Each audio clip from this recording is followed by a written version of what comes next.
Sa tuktok ng pinakamataas na bundok, kung saan hinahalikan ng ulap ang langit, nakatira si Haribon, isang marilag na agila. Ang kanyang mga mata ay matalas, mas matalas pa sa pinakamahusay na teleskopyo. Mula sa itaas, nakikita niya ang lahat ng nangyayari sa ibaba.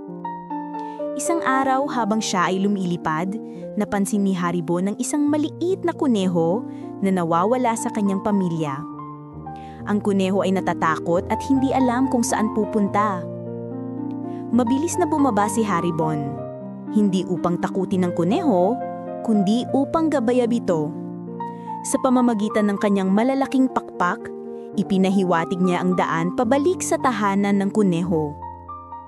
Si Haribon ay hindi lamang isang simpleng agila. Siya ang bantay ng kagubatan. Pinapanatili niya ang balanse ng kalikasan. Tinitiyak na ang lahat ay nasa ayos.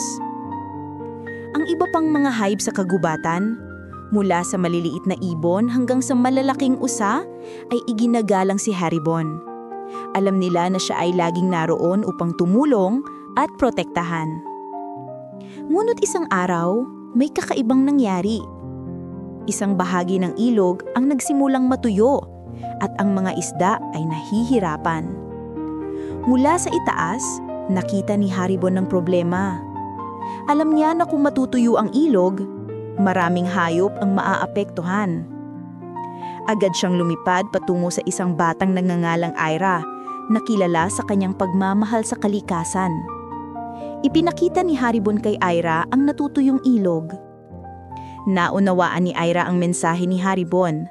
Agad siyang humingi ng tulong upang ayusin ang problema sa ilog. Sa tulong ng komunidad, naibalik ang daloy ng tubig. Ang mga agila tulad ni Haribon ay mahalaga sa ating mundo.